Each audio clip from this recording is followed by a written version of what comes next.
de actores y dos actrices que son muy buenas, el reparto fantástico. Tenemos a Spencer Tracy, que ya trabajó con el productor y director. Tenemos a Burt Lancaster, que en principio iba a actuar, en lugar de Burt Lancaster iba a actuar sin lado de Oliver, pero dio la casualidad de que durante el rodaje se casaba y bueno, pues al final cogieron a Burt Lancaster, que yo creo que ha sido un muy buen papel. También está Richard Widmark, Montgomery Clift, Marlene Dietrich, Judy Garland, bueno, unos actores impresionantes. Y esta película sin esos actores pues probablemente no tendría el sentido y el punto que consigue, ¿no? Bien, en este caso, bueno, es decir que en principio se rodó, o el contexto está rodado en 1948, cuando los juicios realmente, en este concreto ocurre en 1947, ¿vale? La película es probablemente en España el único lugar del mundo donde se llamó, muy extrañamente, Vencedores Prohibidos, porque su título natural es El Juicio de Nuremberg o Juicio en Nuremberg. Es una adaptación de un guión que hicieron para la televisión. El guión es de Alvin Mann, y bueno, el director y productor la vio, se quedó extasiado sobre todo con el papel que hace Maximilian Schell, que es el que se lleva además el Oscar, y bueno, pues lo utilizó también para su película. También aparece otro juez acusado, que también estaba en la televisión, en el rodaje de la televisión, y también lo traslada a la película. Con respecto al rodaje, bueno, pues hay muchos problemas para levantar la película, porque en el año 61, 15 años después de la Segunda Guerra Mundial, nadie quiere tocar el tema. Las distribuidoras miran hacia otro lado y Stanley Kramer, bueno, pues tiene que recurrir a un gran casting, como el que vamos a ver en la pantalla, para que finalmente se decidan a rodar la película, ¿no? Con respecto al rodaje, bueno, pues se utiliza un decorado que trata de emular la sala, y bueno, evidentemente todavía no les dejan rodar en la sala donde se realizaban los juicios, porque todavía se están realizando en el año 61 juicios allí. Prácticamente toda la película se narra en un interior, también hay exteriores, pero claro, es una película muy larga y el director tiene que inventar un nuevo movimiento de cámara muy difícil, porque hace giros de 360 grados con todo lo que ello conlleva, ser un decorado, atrezo, iluminación, micrófonos, es muy difícil. Hay un debate entre los grandes directores, si hizo lo correcto, si no. Yo creo que me queda bastante bien, porque es una película bastante larga, y entonces, bueno, pues se tiene que jugar con el espacio. Con respecto al presupuesto, contó con un presupuesto de unos 3 millones de dólares, bastante modesto. En aquella época, bueno, por decir algo, Cleopatra costó 44 millones de dólares.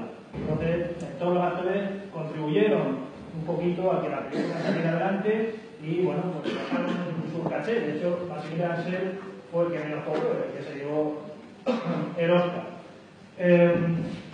La película se estrena en Berlín. Se eligió Berlín por una sencilla razón, ¿no? El tema de la Segunda Guerra Mundial.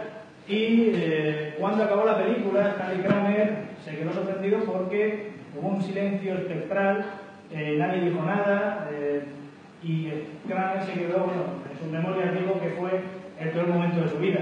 Después la película se proyectó durante 8 o 10 días a cine vacío por toda Alemania, y bueno, pues los productores se quedaron un poco preocupados. Nadie quería recordar nada, nadie sabía nada, nadie quería comentar qué le había parecido la película. Eran 15 años después y 8 días, imaginaos, cines vacíos por toda Alemania. En Europa tuvo algo más suerte, sobre todo por el casting, por el tema de la publicidad, etcétera, ¿no? Con respecto al año 1961, que es cuando se rueda, es bastante importante porque, bueno, en principio se levanta el de Berlín, comienza el juicio contra Adolf Eichmann, que había sido descubierto en Argentina, lo secuestran allí agentes secretos del Mossad de Israel y lo llevan allí a Israel, enjuician y en el año 62, al año siguiente, lo ejecutan directamente. Hay toda una organización de Simon Wiesenthal que se conoce como el cazador de nazis y durante los años 50, 60, 70, 80, incluso hasta los 90, han seguido llevando nazis al banquillo. Entonces es un tema de bastante actualidad.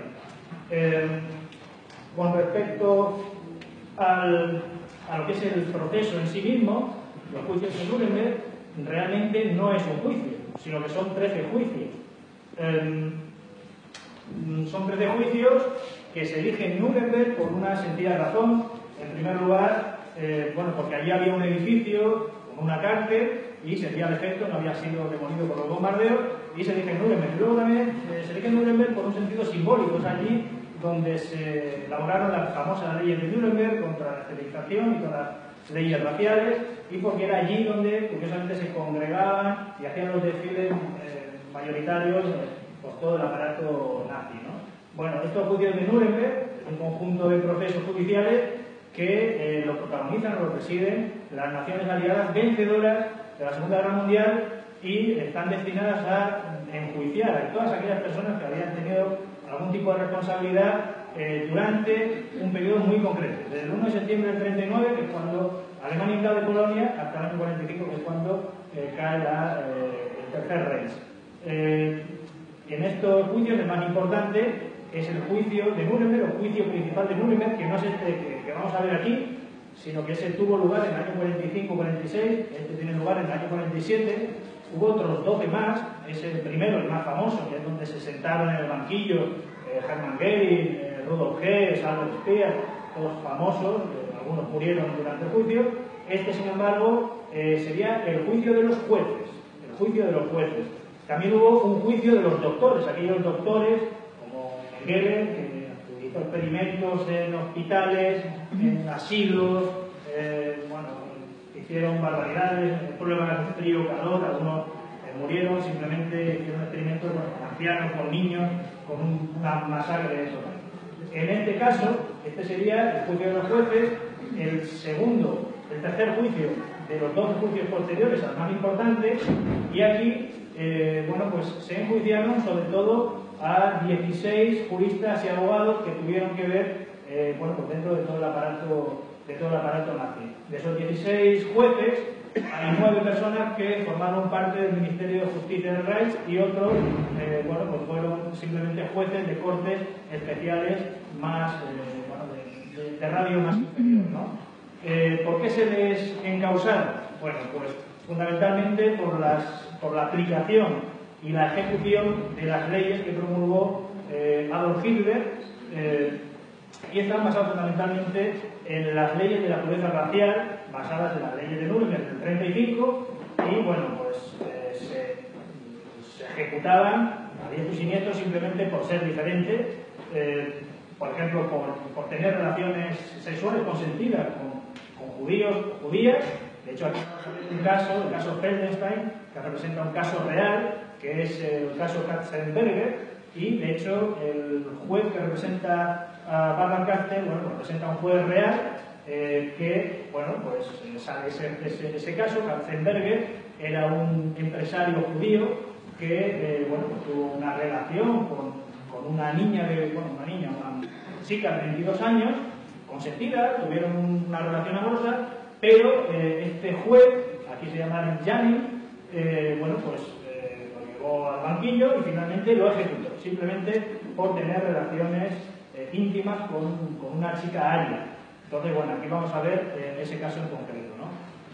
Con respecto a la importancia que han tenido los juicios de Nuremberg, que también me gustaría comentar, y ya con esto termino, no podemos hacer un debate porque la película es larga, sobre todo es que sentó precedente en la historia de la jurisprudencia. No existían todavía los crímenes contra la humanidad, existían los crímenes de guerra, existían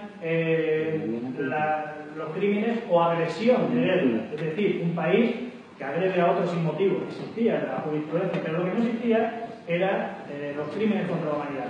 Los juicios de Nuremberg se plantearon si podían llevar al banquillo y sentar en el banquillo a todas aquellas personas que, aun siendo conscientes de las leyes que aplicaban en función de sus leyes del país, sí podían ser enjuiciado. Bueno, pues finalmente, evidentemente, fueron enjuiciados. Ahora bien, hubo un gran debate. ¿Por qué? Porque a diferencia del primer juicio de Nuremberg, que estuvo presidido por un tribunal internacional, un tribunal militar internacional, el juicio de los jueces estuvo presidido por un tribunal militar estadounidense. Muchos estadounidenses estaban en contra de este juicio, entre otras cosas porque, bueno, sí que es verdad que también la Unión Soviética había cometido crímenes de guerra en otro bando, por ejemplo en la matanza de Katyn en el año 42, o incluso los propios norteamericanos, justamente 2 días antes de reunirse ese Tribunal Militar Internacional, habían tirado una bomba en Hiroshima y un día después la tirarían en Nagasaki. Entonces la pregunta es, ¿qué son los crímenes contra la humanidad? Esa es la reflexión que tenéis que hacer. Además aquí tenemos un caso muy cercano, ¿no?, en nuestra historia reciente, y bueno, aquí se va a plantear ese tipo de cosas. La consecuencia de los juicios de Nuremberg, bueno, pues a día de hoy, desde el año 1998, tenemos una Corte Penal Internacional, que es un organismo internacional judicial que persigue a los individuos que, bueno, pues violan esos derechos fundamentales de los individuos, ¿vale? Porque el derecho internacional anterior a los juicios de Nuremberg eran o juzgaban relaciones entre Estados, no entre individuos, ¿vale? Entonces, ese es un debate que se plantea aquí, que a partir de entonces, del juicio de Nuremberg, se sientan las bases y toda la jurisprudencia posterior sienta como un precedente este juicio. Así que, por lo demás, bueno, aquí tenemos a los grandes actores y ellos nos van a contar la película. Así que espero que disfruten y...